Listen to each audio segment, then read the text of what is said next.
Hey, Eagle Run 2-3. Talking about guns tonight. How many guns do you need?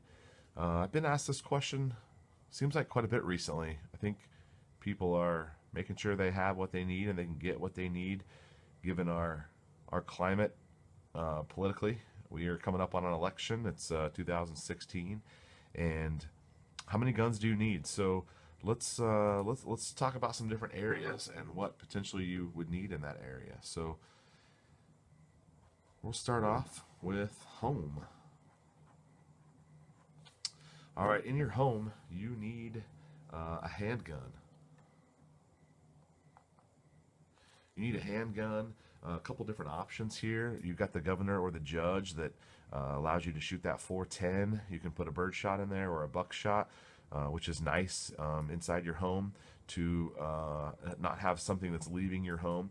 You also need you also could look at like a 9mm, even a 45, whatever you've got that's going to fill out your system and it works in other places is what I would recommend.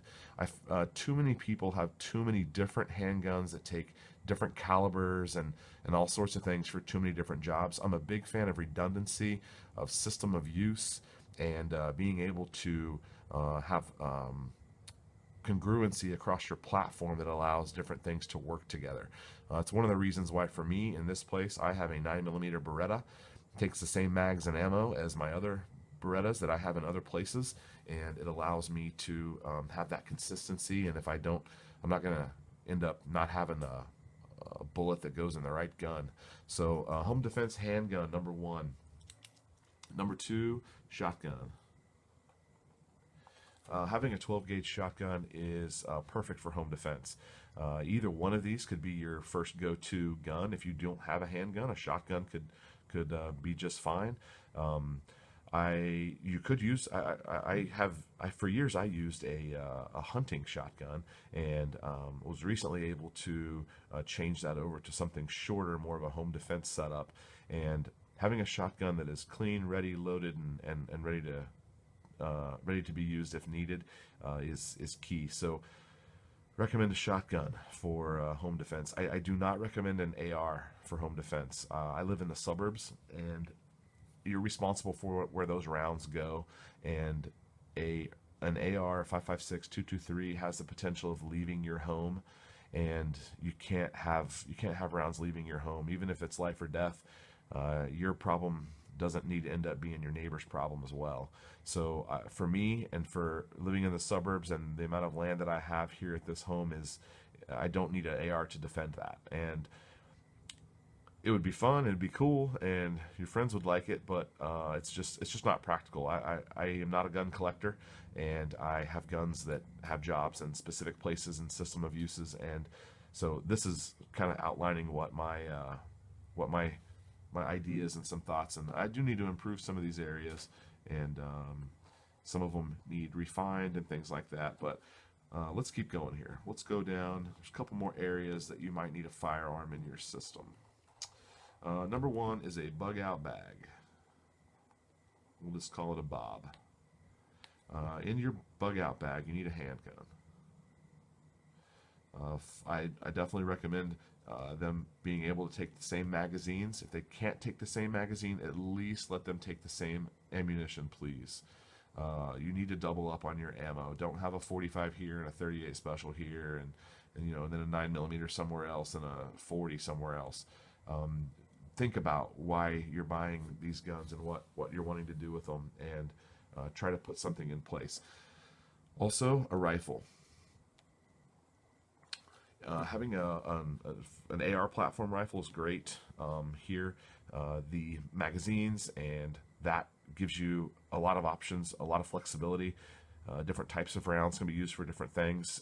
In a bug out bag, this could be used as defense. It could also be used as as hunting as well. So we're not going to go into detail on bug out bags and things like that. We're just talking about guns. So a handgun and a rifle. If this rifle cannot fit in your bug out bag, which most can't unless you've got a folding stock or something like that, this could be an AK platform, something with a folding stock. That's great. Have some extra ammo in that bug out bag, so some extra magazines, and have this ready. If it's not in it, have it next to it. Obviously, it needs to be secured, and so securing your guns is something you need to think about through all of this. How can I make sure that that weapon is only available to me and not to my children or to anyone else who may stumble across it? All right, next we have your vehicle. For me, this is my truck bag. I'm going to put vehicle 1 here and vehicle 2 here. In my truck bag, I did a video on this, I have a handgun in there. Now this is not necessary, because if you EDC and you're in your vehicle, then you have that handgun. For me, I like to double up on that, so having a handgun here is great. I also takes the same magazines and the same bullets, 9mm carbine. I'll do a video on it later. It's Beretta CX4 Storm. It takes the same mags and bullets, which is awesome. That's kind of the theme of this video here, is that redundancy. My wife's vehicle does not have a gun in it. You need to think about why you do or don't want a gun there. For me, my wife is not trained with firearms. She's not interested in being trained with firearms. We're working on that, but she doesn't need a gun in her car. If I'm with her, I have my EDC, and I can also have the ability to grab my truck bag and throw it in her vehicle if we're going to be in her car for a while. And I've done that before, and I've, different things like that. If you put a gun in her vehicle bag, first, make sure she knows, but second, if she takes that bag and has to walk home or whatever terrible scenario that we're looking at, she is at that point concealed carrying. And so if she doesn't have a CHL, she would be in violation of that. That may or may not matter, depends on what happened. If it's just a broke down vehicle and she's walking to her friend's house or something, you probably don't want her inadvertently concealed carrying. So make sure you think about that. If your wife does shoot and is familiar with firearms and she's trained, handgun in the vehicle is great. Now, if she EDCs as well, and she conceals carry that in her EDC, then you might not need that. That might be an extra gun that you could eliminate. Okay, so let's keep going over here. We have storage. We're just going to call this generically storage. We're talking about potentially an off-site storage from your home. It could be in your home. Maybe it's just a deep storage in your home. Maybe it's a bug out location. Maybe it's an actual storage facility that's on the way somewhere or near your home, but a different storage setup than just your gun safe is what I'm recommending here.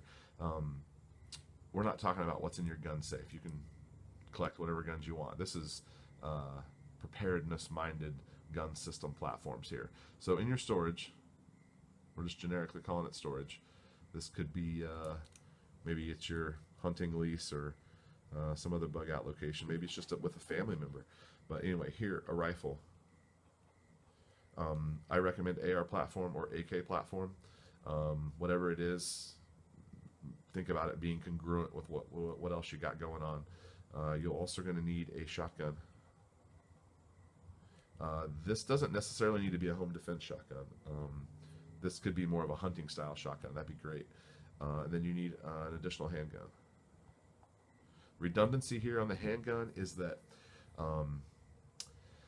you want to have it if you need it, and that's the point of having an additional handgun. You could choose something across here that maybe across these vehicles you're going to grab a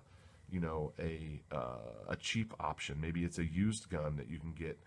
Maybe it's something you can get a couple of. There are surplus deals that are out there where you could get 2 or 3 of a gun and not spend more than $600 or $700. A couple $100 a gun. You can buy brand new high points. I know the reviews on those are all over the place. If you want one in this system and you need 3 of them, get 3 of them and put them where you need them. So in addition to this, you have EDC. And so this is your concealed carry. So this is an additional handgun here. So if you look across here, you're looking at 1, 2, 3, 4, 5 handguns, potentially 6, contingent on what your wife's setup is going to be. you're looking at 2 shotguns and a rifle in your storage, a rifle in your available to your bug out bag, and then potentially a rifle in your vehicle. For a normal person in a normal situation, a rifle in your truck is a little overkill, but we're not really living in normal times right now, and I don't feel bad at all about having that available in my vehicle. All right, so now where does 22 long rifle come into play?